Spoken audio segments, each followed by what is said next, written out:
Welcome to mastermind of GK. एक बार फिर से आप लोग का स्वागत है मास्टर माइंड ऑफ जीके में। फ्रेंड्स, आज इस वीडियो में जीके जीएस का 50 महत्वपूर्ण सवाल को देखेंगे जो आपका बिहार पुलिस फायरमैन के साथ साथ जो भी प्रतियोगिता परीक्षा होने वाली है सभी के लिए काफ़ी महत्वपूर्ण है, इसलिए वीडियो को शुरू से लास्ट तक जरूर देखिएगा फ्रेंड्स। और वीडियो को लाइक नहीं किए हैं फ्रेंड्स तो चलिए वीडियो को लाइक कर दीजिए, और जो स्टूडेंट चैनल पर पहली बार विजिट कर रहे हैं चैनल को सब्सक्राइब कर बेल आइकन को दबा दीजिएगा। अभी लाइव क्लास देखिए फ्रेंड्स, नहीं आ रहा हूँ क्योंकि अभी नॉमिनेशन चुनाव ड्यूटी में मेरी ड्यूटी पड़ी है फ्रेंड्स, तो वहाँ नॉमिनेशन में लेट हो आते आते घर देर हो जाती है, क्वेश्चन नहीं टाइप हो पा रहा है, ठीक है। इसलिए ऑफलाइन वीडियो अभी 2-4 दिन में आप लोग को प्रोवाइड करा रहा हूँ। जैसे ही उधर से फुर्सत मिलेगी फ्रेंड्स आपको ऑनलाइन क्लास आपको 8:30 बजे से मैं लूँगा, ठीक है। तो चलिए फ्रेंड्स देख लेते हैं 50 महत्वपूर्ण सवाल को। आज का पहला सवाल आप लोग के सामने है कि कौन से राष्ट्रपति सर्वोच्च न्यायालय में उपस्थित थे जब सर्वोच्च न्यायालय राष्ट्रपति के निर्वाचन विवाद की सुनवाई कर रहा था, ठीक है। तो देखिए ये जो विवाद हुआ था फ्रेंड्स का आपका कितना 1969 ईस्वी में, जब डॉक्टर जाकिर हुसैन की मृत्यु हो गई थी। उसके बाद में आपका चुनाव में जो निर्दलीय उम्मीदवार थे बीवी गिरी और कांग्रेस के नीलम संजीव रेड्डी थे, उसी समय ये विवाद हुआ था। तो इसका करेक्ट आंसर हो जाएगा फ्रेंड्स ऑप्शन नंबर ए हो जाएगा, बीवी गिरी हो जाएगा, ठीक है। कह रहा है कौन सा राष्ट्रपति सर्वोच्च न्यायालय में उपस्थित थे जब सर्वोच्च न्यायालय राष्ट्रपति के निर्वाचन विवाद की सुनवाई कर रहा था, तो यही बीवी गिरी थे जो आपका उपस्थित थे। तो पहला का correct answer option number A हो जाएगा। दूसरा नंबर सवाल कर रहा है कि विधान परिषद किसी साधारण विधेयक को, किसको, साधारण विधेयक को अधिकतम एक बार में कर रहा है, ठीक है। कितना, इस पर ध्यान दीजिएगा, बहुत इंपॉर्टेंट सवाल है कि अधिकतम एक बार में कितने समय तक रोक सकती है। तो एक बार में कितने समय तक रोक सकती है फ्रेंड्स, गेस करते चलेगा तो 3 माह तक रोक सकती है, ठीक है। और द्वितीय बार में कितना रोक सकती है, 1 माह तक रोक सकती है, यानी टोटल 4 माह तक यह रोक सकती है। तो क्वेश्चन देखिए इसमें 2 तरह से पूछा जाता है, बहुत इंपॉर्टेंट क्वेश्चन है, समझने की कोशिश करिएगा फ्रेंड्स। पूछे कि विधान परिषद साधारण विधेयक को अधिकतम एक बार में कितने माह तक रोक सकता है, तो 3 माह तक रोक सकता है।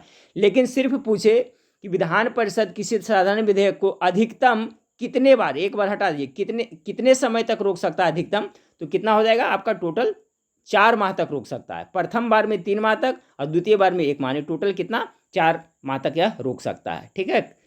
अगला सवाल आपका है कि जिला न्यायाधीश का उल्लेख किस अनुच्छेद में किया गया है, ठीक है। तो देखिए जिला न्यायाधीश का उल्लेख है आपका अनुच्छेद 233 में है फ्रेंड्स। 233 के तहत ही आपका जिला सत्र न्यायाधीश का नियुक्ति राज्यपाल के द्वारा किया जाता है। तो 233 अनुच्छेद है जो आपको किससे संबंधित है, तो याद रखिएगा ये आपका अनुच्छेद 233 है जो आपका किससे संबंधित है, तो जिला एवं सत्र न्यायाधीश से संबंधित है, ठीक है। तो ऑप्शन नंबर बी इसका करेक्ट आंसर हो जाएगा। 4 नंबर सवाल को देखिएगा कि भारत के संविधान का कौन सा भाग कल्याणकारी राज्य के आदेशों की घोषणा करता है। तो कल्याणकारी राज्य के आदेशों की घोषणा कौन करता है, 4 का जो करेक्ट आंसर हो जाएगा आपका नीति निदेशक तत्व।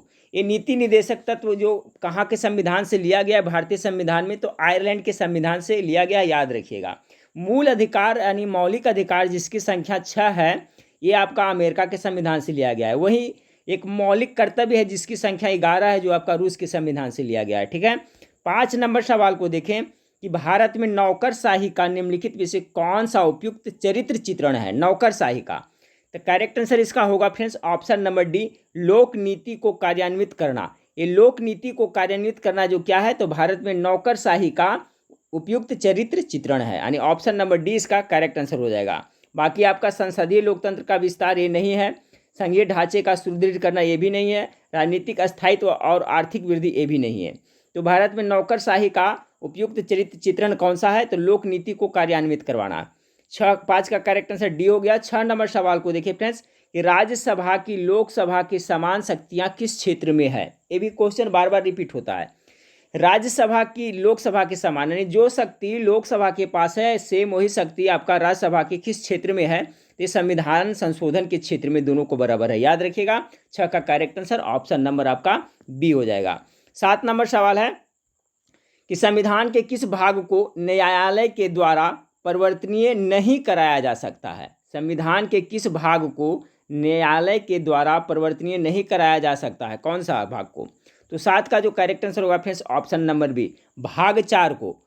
भाग 4 को है जो फ्रेंड्स आपका परिवर्तनीय नहीं कराया जा सकता है। भाग 4 अर्थात राज्य के नीति निदेशक तत्व को न्यायालय के द्वारा परिवर्तनीय नहीं कराया जा सकता, क्योंकि नीति निदेशक तत्व का जो सिद्धांत कितने भाग 4 में वर्णित है फ्रेंड्स, याद रखिएगा। तो 7 का correct answer option number B हो जाएगा। 8 नंबर सवाल देखें। 8 नंबर सवाल है, संसद की वर्ष में न्यूनतम कितनी सत्र बुलाई जा सकती है? संसद की 8 का, तो 8 का करेक्ट आंसर फ्रेंड्स कितना, न्यूनतम 2 बार कम से कम तो बुलाई जा सकती है। ठीक है, संसद की वर्ष में न्यूनतम कितनी सत्र बुलाई जा सकती है? तो कम से कम 2 सत्र बुलाना अनिवार्य है। ठीक है, इसका करेक्ट आंसर हो जाएगा ऑप्शन नंबर बी हो जाएगा फ्रेंड्स।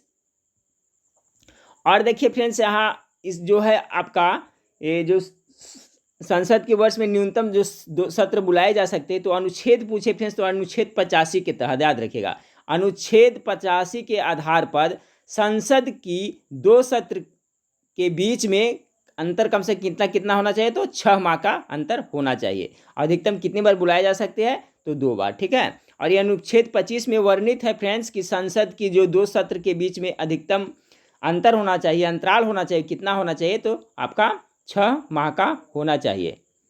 9 नंबर सवाल को देखें। 9 नंबर सवाल आपका है कि कागज की एक शीट तथा एक पत्थर को एक साथ समान ऊंचाई से पृथ्वी पर छोड़ने पर निम्नलिखित में से क्या होगा? एक कागज की शीट है और एक पत्थर के एक साथ समान ऊंचाई से छोड़ने पर क्या होगा फ्रेंड्स? तो 9 का करेक्ट आंसर बी होगा। कागज पर लगने वाले घर्षण के कारण वह पत्थर के बाद जमीन पर पहुंचेगा। बिल्कुल सही है, कागज पर लगने वाले घर्षण के कारण वह पत्थर के बाद, यानी कि पत्थर वाला टुकड़ा पहले गिरेगा, कागज है वाला बाद में गिरेगा। 9 का करेक्ट आंसर बी हो जाएगा। 10 नंबर सवाल को देखें। 10 नंबर सवाल आपका है फ्रेंड्स कि 10 अक्टूबर 2020 को डीआरडीओ द्वारा व्हीलर द्वीप पर नई पीढ़ी के किस एंटी रेडिएशन मिसाइल का सफल परीक्षण किया गया? ये इंपॉर्टेंट क्वेश्चन है फ्रेंड्स। देखिए आपका करंट अफेयर से है, तो 10 का जो करेक्ट आंसर हो जाएगा ऑप्शन नंबर आपका बी हो जाएगा। उसका क्या नाम है? रुद्रम। ठीक है, तो ये याद रखिएगा फ्रेंड्स। देखिए इसमें क्वेश्चन एक आपका पूछा गया था फ्रेंड्स, आपका कौन बनेगा करोड़पति में भी, कि रुद्रम क्या है? ठीक है, तो देखिए रुद्रम क्या है? एंटी रेडिएशन मिसाइल का नाम है। क्या है? एंटी रेडिएशन मिसाइल का नाम है, याद रखिएगा रुद्रम। तो 10 अक्टूबर 2020 को डीआरडीओ द्वारा व्हीलर द्वीप पर नई पीढ़ी के किस एंटी रेडिएशन मिसाइल का सफल परीक्षण किया गया? तो रुद्रम। ये रुद्रम है जो क्या है फ्रेंड्स? तो आपका नई पीढ़ी के एंटी रेडिएशन मिसाइल है, याद रखें, पूछा जा सकता है। 11 नंबर सवाल को देखिए। 11 नंबर सवाल आपका है कि झारखंड राज्य के निर्माण की मांग सर्वप्रथम किसने की थी? बहुत अच्छा सवाल है। 11 नंबर सवाल का करेक्ट आंसर क्या होगा? तो 11 का जो करेक्ट आंसर हो जाएगा फ्रेंड्स ऑप्शन नंबर ए हो जाएगा, जयपाल सिंह। ठीक है, जयपाल सिंह ने झारखंड राज्य के निर्माण की मांग सर्वप्रथम रखी थी। ठीक है, तो ऑप्शन नंबर आपका ए इसका करेक्ट आंसर हो जाएगा 11 का। 12 नंबर सवाल देखिए। SC/ST समुदाय को पदोन्नति में आरक्षण देने की शुरुआत कब हुई थी? जो SC और ST समुदाय हैं उनके पदोन्नति में आरक्षण देने की शुरुआत कब से हुई थी? तो 12 का जो करेक्ट आंसर होगा ऑप्शन नंबर बी 1955 से। ठीक है, कब से? 1955 से। और देखिए फ्रेंड्स, ये आपका 1955 से ही आपका SC और ST समुदाय को लगातार पदोन्नति में आरक्षण दिया जा रहा है। तो याद रखिए कब से इनमें आरक्षण मिला था? 1955 से। हाउस ऑफ पीपुल्स का सर्वप्रथम गठन कहाँ हुआ? चलिए, कब हुआ? सॉरी, हाउस ऑफ पीपुल्स का सर्वप्रथम गठन कब हुआ? 13 नंबर सवाल का। तो हाउस ऑफ पीपुल मतलब समझ रहे हैं फ्रेंड्स, जिसको हम लोग क्या कह सकते हैं? लोकसभा। कन्फ्यूज नहीं होइएगा, हाउस ऑफ पीपुल्स बोलें या तो लोकसभा बोलिए। तो लोकसभा के गठन की अधिसूचना कब जारी की गई थी? तो 13 का correct answer option number C हो जाएगा, 17 अप्रैल 1952 में। यानी हाउस ऑफ पीपुल्स का सर्वप्रथम गठन कब हुआ था? तो 17 अप्रैल 1952 इसका करेक्ट आंसर हो जाएगा। ठीक है, 14 नंबर सवाल को देखें। 14 नंबर सवाल आपका है कि निम्न में से कौन सुमेलित नहीं है? इसमें से कोई कौन एक है जो सुमेलित आपका नहीं है? देखिए इससे बहुत सारा क्वेश्चन बनता है, सभी को याद करते चलेगा। ठीक है, सुमेलित वाला जो भी प्रश्न रहता है फ्रेंड्स उसको सभी को देख लीजिएगा अच्छी तरह से। 14 का कह रहा है कि सार्वजनिक स्वास्थ्य एवं स्वच्छता ये राज्य सूची में है? बिल्कुल ये आपका है। इस याद करते चलिएगा, सार्वजनिक स्वास्थ्य एवं स्वच्छता है जो राज्य सूची के अंतर्गत आता है। जनगणना है जो बार बार एग्जाम में पूछा जाता है फ्रेंड्स कि जनगणना है जो किस सूची के अंतर्गत आता है? तो ये भी आपका सुमेलित है, याद रखिएगा। जनगणना है जो आपका संघ सूची के अंतर्गत आता है। तो ये 2 सुमेलित हो गया। राज्यसभा में सीटों का बंटवारा, तो राज्यसभा में सीटों का बंटवारा आपका चतुर्थ अनुसूची में है, ये भी आपका बिल्कुल सही है, सी। अब बच गया फ्रेंड्स डी, तो 3 यही आंसर हो जाएगा। जनसंख्या नियंत्रण है जो संघ सूची में दिया है, ठीक है, तो ये आपका फ्रेंड्स है जो गलत है। ये जनसंख्या नियंत्रण है जो किस सूची के अंतर्गत आता है, तो देखिए जनसंख्या नियंत्रण समवर्ती सूची का विषय है, ठीक है, जनसंख्या नियंत्रण है जो आपका किसका विषय है, समवर्ती सूची का विषय है, न कि आपका संघ सूची का है, इसलिए ये आपका ऑप्शन नंबर डी करेक्ट होगा, ये आपका सुमेलित नहीं है। बाकी सब याद रखिएगा फ्रेंड्स, इंपॉर्टेंट है ये सभी, कि सार्वजनिक स्वास्थ्य एवं स्वच्छता राज्य सूची के अंतर्गत आता है, जनगणना संघ सूची के अंतर्गत आता है, राज्य में सभी सीटों का बंटवारा चतुर्थ अनुसूची में है, और जनसंख्या नियंत्रण है जो समवर्ती सूची का विषय है, न कि संघ सूची का, तो ऑप्शन नंबर डी ये सुमेलित नहीं है।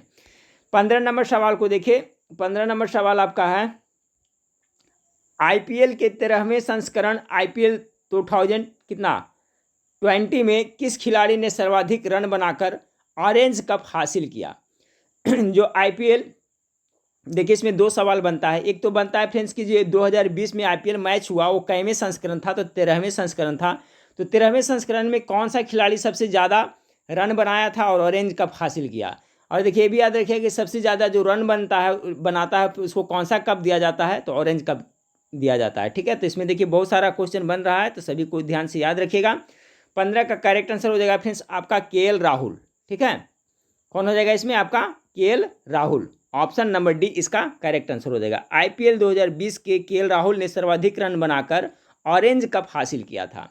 16 नंबर सवाल को देखें, बहुआयामी निर्धनता सूचकांक में सम्मिलित होता है, बहुत अच्छा सवाल है 16 नंबर सवाल का, कि बहुआयामी निर्धनता सूचकांक में सम्मिलित होता है, तो कौन सम्मिलित होता है। 16 का जो आपका करेक्ट आंसर हो जाएगा ऑप्शन नंबर डी सभी हो जाएगा, ठीक है, स्वास्थ्य भी और शिक्षा भी और जीवन स्तर सभी आएगा, ठीक है, तो बहुआयामी निर्धनता सूचकांक में ये सभी इसके अंतर्गत आते हैं, शिक्षा, स्वास्थ्य और जीवन स्तर, ऑप्शन नंबर डी 16 का करेक्ट आंसर होगा। 17 नंबर सवाल को देखें कि जीवन की भौतिक गुणवत्ता सूचकांक किसके द्वारा विकसित किया गया। चलिए 17 नंबर सवाल भी इंपॉर्टेंट है, तो जीवन की भौतिक गुणवत्ता सूचकांक, जिसको हम लोग क्या अंग्रेजी में कहते हैं, PQLI, ठीक है फ्रेंड्स, तो किसके द्वारा ये विकसित किया गया है, तो इसका हो जाएगा आंसर मेरिस डी मोरिस के द्वारा, ठीक है, मेरिस डी मोरिस के द्वारा ये विकसित किया गया, ऑप्शन नंबर ए इसका करेक्ट आंसर होगा। 18 नंबर, राष्ट्रीय खाद्य सुरक्षा अधिनियम को सर्वप्रथम किस राज्य में लागू किया गया, ये भी बहुत इंपॉर्टेंट सवाल है, टॉप मोस्ट भी है फ्रेंड्स, इस सब सवाल को याद रखिएगा फ्रेंड्स, नहीं तो वीडियो पॉज करके इसको नोट करके याद रखिएगा। 18 नंबर सवाल का जो करेक्ट आंसर हो जाएगा ऑप्शन नंबर सी मध्य प्रदेश में, कि राष्ट्रीय खाद्य सुरक्षा अधिनियम को सर्वप्रथम किस राज्य में लागू किया गया, तो इसका जो करेक्ट आंसर हो जाएगा फ्रेंड्स ऑप्शन नंबर सी आपका मध्य प्रदेश में हो जाएगा, ठीक है, करेक्ट आंसर ऑप्शन नंबर आपका सी हो जाएगा, सबसे पहले मध्य प्रदेश में। और आपका 19 नंबर सवाल को देखें, लघु उद्योगों के लिए बनाए गए आयोग में सबसे पहले किसका गठन किया गया, ठीक है, ये भी इंपॉर्टेंट है कि जितने भी लघु उद्योग के लिए आयोग बनाया गया उसको सबसे पहले उसका गठन इनमें से कौन हुआ था, ठीक है, तो देखिए फ्रेंड्स इसमें देखिए बहुत अच्छा जिक्र बन रहा है कि नायक आयोग भी है जो आपका किससे संबंधित है, तो उद्योगों से ही, आबिद हुसैन आयोग भी है जो आपको उद्योग से है, एस कोहली आयोग उद्योग से ही है, लघु उद्योग से है, कार्वे आयोग भी है जो आपका उद्योग से है। तो देखिए सबका गठन मैं बता देता हूँ, इसको याद रखिएगा, ठीक है, चारों का। तो कह रहा है लघु उद्योगों के लिए बनाए गए आयोगों में सबसे पहले किसका गठन हुआ था, तो देखिए कार्वे आयोग, इसका करेक्ट आंसर होगा ऑप्शन नंबर डी कार्वे आयोग। कार्वे आयोग का गठन हुआ था 1900 कितना में, तो 55 में हुआ था, कब हुआ था 1955 ईस्वी में, ठीक है, 1955 में इसका गठन हुआ था कार्वे आयोग का। एक मिनट फ्रेंड्स, कार्वे आयोग का गठन कब हुआ था, तो 1955 में हुआ था। उसके बाद आबिद हुसैन आयोग जो लघु उद्योग से संबंधित है, इसका गठन हुआ था कब, तो इसका गठन हुआ था आपका 1995 में, ठीक है, आबिद का कितना हुआ था 1995 में, आबिद हुसैन आयोग का। बच गया नायक आयोग, तो नायक आयोग का गठन कब हुआ था, तो इसका गठन हुआ था आपका 1991 में, कितना 1991 में। उसके बाद बच गया फ्रेंड्स आपका एस कोहली आयोग, इसका गठन हुआ था कब, तो 2000 में, ठीक है, तो सभी को याद कर लेते। क्वेश्चन क्या कर रहा है सबसे पहले ना, तो 1955 वाला सबसे पहले हो जाएगा, यानी कार्वे आयोग का गठन सबसे पहले किया गया था, इसका correct answer option number D होगा। बाकी याद रखिए नायक आयोग का गठन कब हुआ था, तो इसका गठन नायक का हो गया फ्रेंड्स 1991 ईस्वी में। आबिद हुसैन आयोग जो लघु उद्योग से संबंधित, ये भी 1955 में। और एस कोहली आयोग का गठन 2000 में हुआ था। और कार्य आयोग का गठन कब? 1955 में। ठीक है, तो सभी को याद करिएगा। 20 नंबर सवाल को देखें। 20 नंबर सवाल है, भारत में सतत विकास लक्ष्यों के कार्यान्वयन के लिए कौन सी संस्था उत्तरदायी है? 20 नंबर सवाल का करेक्ट आंसर होगा फ्रेंड्स इसका लिए आपका नीति आयोग हो जाएगा। ठीक है, कह रहा है ना, भारत में सतत विकास लक्ष्यों के कार्यान्वयन के लिए कौन सी संस्था उत्तरदायी है? तो 20 का जो करेक्ट आंसर हो जाएगा फ्रेंड्स आपका ऑप्शन नंबर सी हो जाएगा। इसके लिए कौन उत्तरदायी है? नीति आयोग हो जाएगा। 21 नंबर सवाल को देखें। निम्न में से कौन वायु प्रदूषक के जैविक सूचक का उदाहरण है? ये देखिए, ये भी बहुत बार एग्जाम में रिपीट हुआ है कि कौन वायु प्रदूषक के जैविक सूचक का उदाहरण है। तो इसका करेक्ट आंसर हो जाएगा फ्रेंड्स आपका लाइकेन। ठीक है, लाइकेन है जो इसका उदाहरण है। लाइकेन क्या है फ्रेंड्स? तो देखिए, लाइकेन एक प्रकार का कह सकते हैं इसको सहजीवी है। क्या है? लाइकेन है जो एक प्रकार का क्या है? आपका सहजीवी है। लाइकेन कवक और शैवाल के सहचर्य से बनता है, एक प्रकार का सहजीवी है जो आपका वायु प्रदूषक के जैविक सूचक है लाइकेन। ठीक है, तो ऑप्शन नंबर ए इसका आपका करेक्ट आंसर हो जाएगा।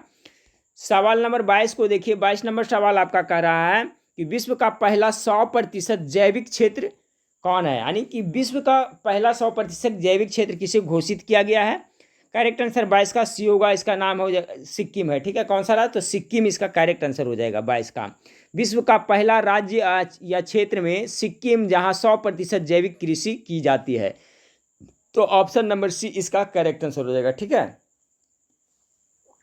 जैविक 100% जैविक क्षेत्र क्यों कहा जाता है फ्रेंड्स? कि सिक्किम में जो भी आपका कृषि होती है ना, वो क्या होता है? 100% जैविक होती है। तो ऑप्शन नंबर सी इसका करेक्ट आंसर हो जाएगा।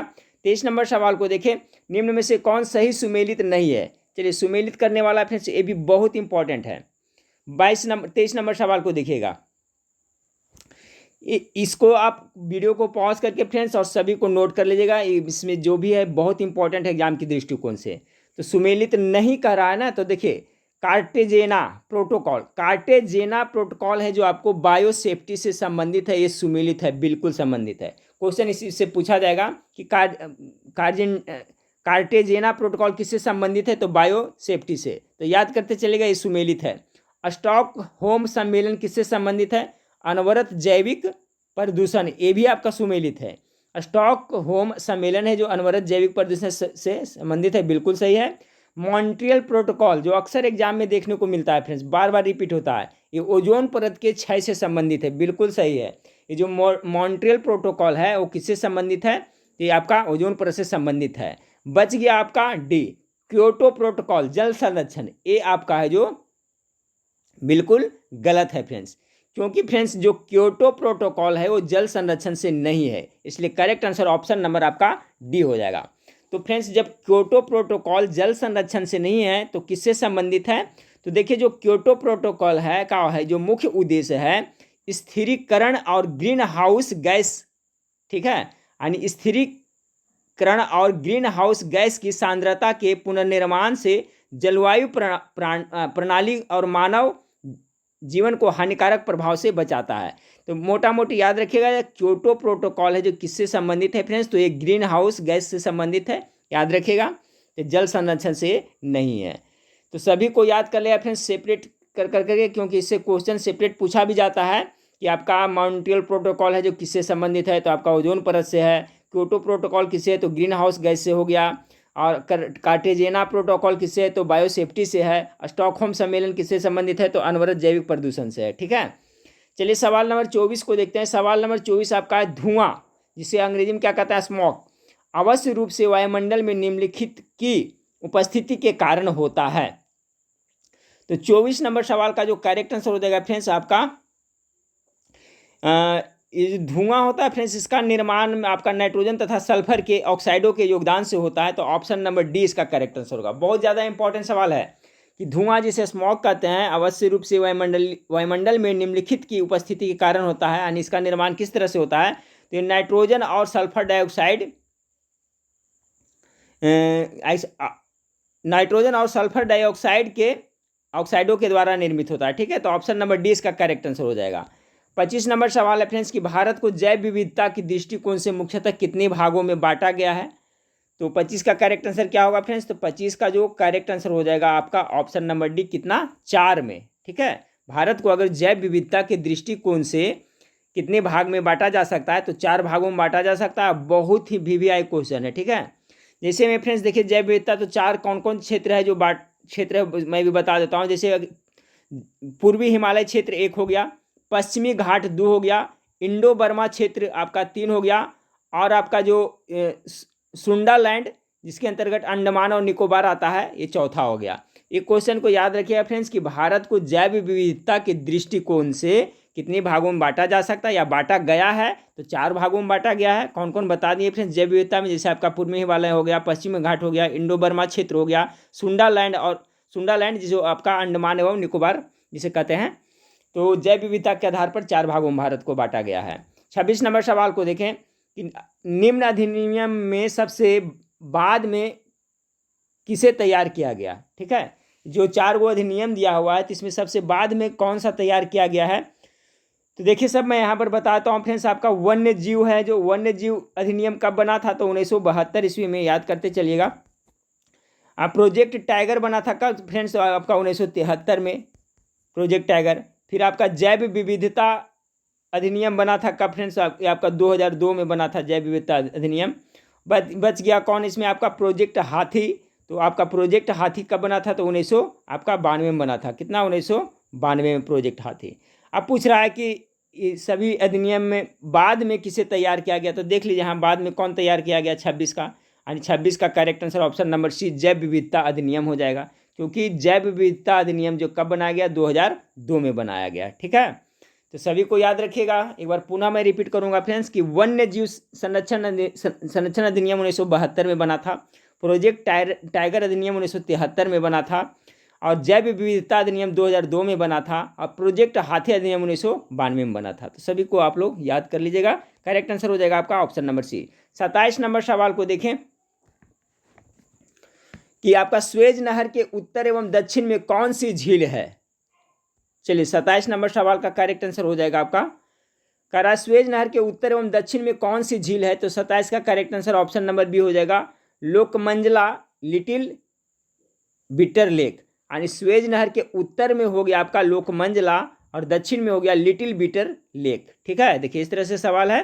27 नंबर सवाल का correct answer option number B होगा। याद रखिएगा स्वेज नहर कहाँ पड़ता है फ्रेंड्स? आप लोग को पता होगा ना, स्वेज नहर जिसे मिस्र को स्वेज नहर का ही देन कहा जाता है ना, तो ये मिस्र में पड़ता है स्वेज नहर।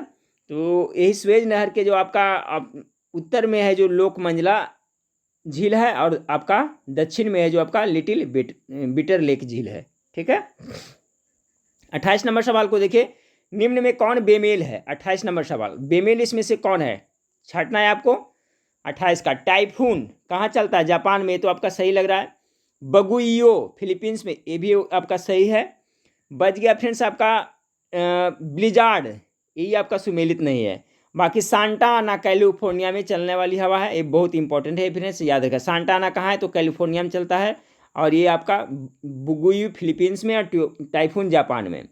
अब देखिए फ्रेंड्स, ये जो ब्लिजार्ड है वो क्या? एक बर्फीली ठंडा पवन है। ठीक है, ब्लिजार्ड है जो आपका क्या है? एक बर्फीली ठंडा पवन हवा है, जो आपका कहाँ चलता है? साइबेरिया एवं अंटार्कटिका क्षेत्र में चलता है। ठीक है, ना कि सूडान में चलता है। ठीक है, तो याद रखिएगा कि ब्लिजार्ड है जो कहाँ चलता है? तो साइबेरिया एवं अंटार्कटिका क्षेत्र में चलता है, जो कि बहुत ही बर्फीली ठंडी हवा है, सूडान में नहीं चलता है।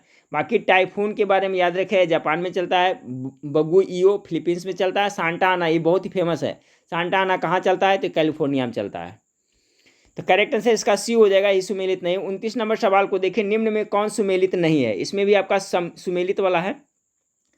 हबूब सूडान में ये चलता है, फिर सही है। अंगामी नागालैंड, ये भी सही है।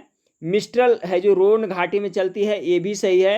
29 किर्गिज कांगो बेसिन में चलती है, ये आपका सुमेलित नहीं है। किर्गिज सूडान की एक जनजाति है। ठीक है फ्रेंड्स, ये आपका वहाँ नहीं पाया जाता है।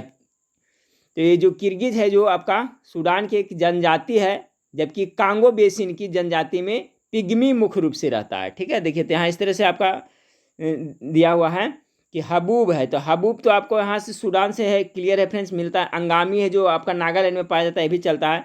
और ये मिस्ट्रल, ये जो आपका हवा है तो ये आपका रोन घाटी में चलता है, तो ये सब तो सुमेलित है, लेकिन किर्गिज इसको कांगो बेसिन में दिया है फ्रेंड्स, ये आपका गलत है। किर्गिज कहीं खिर्गिज भी देता है, ठीक है। तो किर्गिज है जो कांगो बेसिन में नहीं है, ये किर्गिज एक तरह का क्या है, तो जनजाति है जो सूडान में रहता है, न कि कांगो बेसिन में। कांगो बेसिन का जो जनजाति है उसको क्या कहते हैं, पिग्मी कहते हैं, याद रखें, उसे क्या कहते हैं, पिग्मी कहता है। तो ये आपको कह रहा है इसमें कौन सुमेलित नहीं है, तो ये आपका किर्गिज, कांगो बेसिन ये सुमेलित नहीं है। 30 नंबर सवाल को देखिए, निम्न में कौन एल्बिडो से संबंधित है, एल्बिडो से कौन संबंधित है। 30 का करेक्ट आंसर हो जाएगा फ्रेंड्स ऑप्शन नंबर डी, वापसी की शक्ति। किसी भी वस्तु का सतह पर पहुंचने वाली विकिरण ऊर्जा जितने भाग का वापस परावर्तन हो जाता है उसे क्या, एल्बिडो या प्रत्यावर्ती भी कहा जाता है, ठीक है, यानी कि वापस की शक्ति। निम्न में से एल्बिडो से संबंधित क्या है, तो वापस की शक्ति इससे संबंधित है। 31 नंबर सवाल को देखें, टेलीग्राफिक पठार हिस्सा है, ये टेलीग्राफिक पठार है जो किसका हिस्सा है, तो इसका करेक्ट आंसर हो जाएगा आपका option number A, Uttar Atlantic Cuttack का हिस्सा है। 32 नंबर सवाल को देखिए, 32 नंबर सवाल आपका है कि शीत ऋतु में पश्चिम विक्षोभ से होने वाली वर्षा भारत में क्रमशः हो जाती है। तो देखिए, शीत ऋतु में पश्चिम विक्षोभ से होने वाली वर्षा भारत में क्रमशः कम हो जाती है। तो 32 का करेक्ट है, पश्चिम से पूर्व में कम हो जाती है, ठीक है। जो शीत ऋतु में पश्चिम विक्षोभ से जो वर्षा होती है वो पश्चिम से पूर्व में क्रमशः क्या होती है, कम हो जाती है। 33 नंबर सवाल को देखें कि निम्न में कौन सुमेलित नहीं है, ये भी आपका सुमेलित वाला सवाल है। 33 का तलचर है जो आपका महानदी घाटी, ये तो सुमेलित है। कर्णपुरा दामोदर घाटी, ये भी आपका सुमेलित है। सिंगरौली नर्मदा घाटी, ये नहीं सुमेलित है फ्रेंड्स, ठीक है, ये आपका गलत होता है, आंसर ही होगा सी। बाकी सिंगरेनी गोदावरी घाटी सही है। तो देखिए, सिंगरौली जो नर्मदा घाटी में नहीं है बल्कि ये सोन घाटी में स्थित है, ठीक है फ्रेंड्स। सिंगरौली जो आपको कहाँ है, सोन घाटी में, नर्मदा में नहीं है, सोन घाटी में है। तो यही आपका है जो सुमेलित नहीं, ऑप्शन नंबर सी। 34 नंबर सवाल को देखें, निम्न में कौन सी एक चोटी भारत में नहीं है। चलिए, भारत में कौन सा चोटी नहीं है 34 का, तो देखिए फ्रेंड्स आपका ये चोटी है आपका मैकाल, तो आपका भारत में पड़ता है। गुरला मान्यधाता, गुरला मानधाता आपका भारत में नहीं पड़ता। बाकी कामेट और नंगा पर्वत और मैकाली तो आपका भारत में पड़ता है, क्योंकि फ्रेंड्स गुरला मानधाता चोटी है जो कहाँ पड़ता है फ्रेंड्स, तो तिब्बत में मानसरोवर झील के पास में स्थित है, ठीक है, तिब्बत में पड़ता है, जो हिमालय की एक पर्वत चोटी है। तो ये गुरला मानधाता है जो आपका भारत में नहीं पड़ता है, तिब्बत में पड़ता है। बाकी कामेट मैकाल नंगा पर्वत भारत में पड़ता है। याद रखिएगा, गुरला मानधाता तिब्बत में, इसलिए correct answer option number A होगा। 35 नंबर सवाल, मध्य भारत में स्थित पहाड़ियों का पश्चिम से पूर्व क्रम में कौन व्यवस्थित है, पश्चिम से पूर्व क्रम में कर रहा है। तो 35 का करेक्ट आंसर होगा फ्रेंड्स ऑप्शन नंबर बी, पश्चिम से पूर्व ना, तो आपका हो जाएगा ऑप्शन नंबर बी, सतपुड़ा है, उसके बाद महादेव है, उसके बाद मैकाल है, उसके बाद छोटा नागपुर है। 35 का करेक्ट आंसर बी हो जाएगा। 36 नंबर सवाल को देखें, निम्न में कौन बेमेल है। 36 का निम्न में से कौन सा है जो एक बेमेल है, करेक्ट आंसर हो जाएगा फ्रेंड्स आपका पल्लव, कांची, पांडव, मदुरा, यादव, देवगिरी, काकती, द्वार समुद्र, ठीक है। तो 36 का जो करेक्ट आंसर हो जाएगा फ्रेंड्स ऑप्शन नंबर डी हो जाएगा। पल्लव वंश की राजधानी तो कांचीपुरम सही है, पांडव के मदुरा था ये भी सही है, यादव की राजधानी देवगिरी सही है। ये काकतीय वंश का जो राजधानी है द्वार समुद्र, एक गलत दिया हुआ फ्रेंड्स, क्योंकि काकतीय राजवंश की राजधानी कहाँ थी, वारंगल था, ठीक है, कहाँ था, वारंगल। याद रखिएगा फ्रेंड्स कि आपका जो काकतीय राजवंश की राजधानी कहाँ था, आपका वारंगल था, न कि द्वार समुद्र था। यही जो आपका सुमेलित नहीं है, ऑप्शन नंबर डी 36 का करेक्ट आंसर हो जाएगा। 37 नंबर सवाल को देखें, निम्न में से कौन सही सुमेलित नहीं है, ये भी आपका सुमेलित वाला है। तो इसका देखिए फ्रेंड्स, तबाकत ए नासिरी, मिनहाज उस मिराज, ये आपका सुमेलित है। तारिख ए फिरोज शाही, जियाउद्दीन बर्नी, ये भी सुमेलित है। मुंतखाब उत त्वारिफ बंदायूनी, ये भी सही है। चचनामा मोहम्मद बिन कासिम, ये आपका गलत है फ्रेंड्स, ठीक है, क्योंकि फ्रेंड्स चचनामा का लेखक मोहम्मद बिन कासिम नहीं है। चचनामा है जो अरबी भाषा में लिखा हुआ है फ्रेंड्स, और इसका जो लेखक है वो अली अहमद है। चचनामा के लेखक कौन है, तो याद रखिएगा अली अहमद। चचनामा के लेखक कौन है, तो अली अहमद है, न कि आपका मोहम्मद बिन कासिम है। तो इसलिए ऑप्शन नंबर डी सुमेलित नहीं है। बाकी ये सब को याद रखिएगा, मुंतखाब उत तवारिफ के बंदायूनी, तारिख ए फिरोज शाही का जियाउद्दीन बरनी, तबाकत ए नासरी का मिनहाज उस सिराज। ठीक है, 38 नंबर सवाल को देखें। 38 नंबर सवाल आपका है कि किस पुस्तक की रचना अब्बास खां शेरवानी ने अकबर की आज्ञा से किया। 38 का करेक्ट आंसर होगा फ्रेंड्स आपका ऑप्शन नंबर डी, तारिख ए शेरशाही। किस पुस्तक की रचना अब्बास खां शेरवानी ने अकबर की आज्ञा से किया था? तो अकबर की आज्ञा से अब्बास खां शेरवानी ने तारिख ए शेरशाही का रचना किया था। तो क्वेश्चन पूछा जाता है कभी कभी, तारिख ए शेरशाही के लेखक कौन है? तो अब्बास खां शेरवानी, याद रखिएगा, जो अकबर की आज्ञा से लिखा था। 39 नंबर सवाल, इक्ता प्रणाली को किसने प्रारंभ किया था? अ से इक्ता, अ से इल्तुतमिश। फ्रेंड्स 39 का तो कभी नहीं भूलते हैं। इक्ता प्रणाली इल्तुतमिश, बैठ भी जाता है, इक्ता प्रणाली इल्तुतमिश, कभी नहीं भूलिएगा। Option number C correct answer होगा। निम्न में से कौन सा युद्ध उत्तराधिकार का युद्ध नहीं था? 40 का करेक्ट आंसर होगा फ्रेंड्स ऑप्शन नंबर सी, 40 का करेक्ट आंसर सनील का युद्ध। सनील का युद्ध जो आपका 1500 कितना में हुआ था? 1572 ईस्वी में हुआ था। अकबर के गुजरात अभियान के दौरान लड़ा गया था। ठीक है, ये सनील का युद्ध। तो यही कह रहा है उत्तराधिकारी का युद्ध नहीं था, तो ये आपका सनील का युद्ध नहीं था। 41 नंबर सवाल को देखिए फ्रेंड्स कि आपका इलाहाबाद की संधि कब हुई थी? चलिए गेस कीजिए, इलाहाबाद की संधि कब हुई थी? 1600 कितना हो जाएगा इसका? 1665 ईस्वी में इलाहाबाद की संधि हुआ था फ्रेंड्स। ठीक है, मुगल शाह आलम द्वितीय और लॉर्ड क्लाइव के मध्य में हुआ था। इंपॉर्टेंट है, ये भी याद रखिएगा। पूछा जाता है कि इलाहाबाद की संधि कब तथा किसके बीच हुई थी? तो 1665 ईस्वी में इलाहाबाद की संधि मुगल बादशाह शाह आलम द्वितीय और किसके बीच में हुआ था? लॉर्ड क्लाइव के बीच में हुआ था। ठीक है, याद रखिएगा। चलिए 42 नंबर सवाल को देखते हैं। 42 नंबर सवाल आपका है, मुस्लिम लीग एवं कांग्रेस के बीच गतिरोध को दूर करने के लिए किसने फार्मूला पेश किया? 32 का correct answer option number C हो जाएगा, राजगोपालचारी। ऑप्शन नंबर सी, बहुत इंपॉर्टेंट सवाल है कि मुस्लिम लीग एवं कांग्रेस के बीच जो गतिरोध था उसको दूर करने के लिए फार्मूला किसने पेश किया था? तो राजगोपालचारी। 42 का correct answer option number C हो जाएगा। 43 नंबर सवाल को देखिए कि निम्न में से कौन सही सुमेलित नहीं है? भारतीय जल सेना अधिनियम कब बना था फ्रेंड्स? तो आपका 1927 सुमेलित है। साइमन कमीशन की नियुक्ति हुआ था 1927 में, जो भारत आया था फरवरी 1928 में, ये भी याद रखिएगा। साइमन कमीशन की नियुक्ति कब हुआ था? 1927 में, भारत आया था 1928 में। तो ये भी सुमेलित है कि साइमन कमीशन की नियुक्ति 1927 में। फिरोज शाह मेहता की मृत्यु 1920 दे रहा है, ये आपका गलत है। पबना विद्रोह 1873 में हुआ था, ये भी सही है। क्योंकि फ्रेंड्स कांग्रेस के जो संस्थापक सदस्य थे कौन? फिरोज शाह मेहता, इनकी मृत्यु 1915 में हुई थी, ना कि 1920 में हुई थी। कब हुआ था? तो 1915 में इनकी मृत्यु हुई थी। फिरोज शाह मेहता जो आपका राष्ट्रीय कांग्रेस के संस्थापक सदस्य थे ये भी। तो इसका करेक्ट आंसर 43 का हो गया, सी हो गया। 44 नंबर, भारत में नियोजित विकास का किसने विरोध किया? 44 का करेक्ट आंसर होगा ऑप्शन नंबर ए, आपका महात्मा गांधी ने। भारत में नियोजित विकास का विरोध किसने किया था? तो महात्मा गांधी ने इसका विरोध किया था। ठीक है, भारत में नियोजित विकास का किसने विरोध किया था? तो महात्मा गांधी ने। 45 नंबर सवाल आपका है कि INA के अधिकारियों पर मुकदमा कहाँ चलाया जाता है? चलिए, INA मतलब समझ रहे हैं फ्रेंड्स, आज़ाद हिंद फौज। ठीक है, INA अर्थात आज़ाद हिंद के अधिकारियों पर मुकदमा कहाँ चलाया गया था? तो 45 का जो करेक्ट आंसर हो जाएगा ऑप्शन नंबर आपका सी, लाल किला। ठीक है, लाल किला में मुकदमा चलाया गया था। 46 नंबर सवाल, एक अतिचालक के रूप में व्यवहार करने वाला पदार्थ दर्शाता है क्या? शून्य विद्युत प्रतिरोध, दूसरा में दिया है चुंबकीय क्षेत्र की निकासी। तो दिए गए कुट से इसका आंसर आपको चुनना है कि एक अतिचालक के रूप में व्यवहार करने वाला पदार्थ क्या दर्शाता है? तो 46 का जो करेक्ट आंसर होगा फ्रेंड्स ऑप्शन नंबर आपका सी हो जाएगा, एक और दे दोनों। एक अतिचालक के रूप में व्यवहार करने वाला पदार्थ है जो शून्य विद्युत प्रतिरोध को दर्शाता है, चुंबकीय क्षेत्र की निकासी को भी दर्शाता है। ऑप्शन नंबर सी इसका करेक्ट आंसर हो जाएगा। 47 नंबर सवाल को देखिए, निम्न में कौन सुमेलित नहीं है विद्रोह से संबंधित में?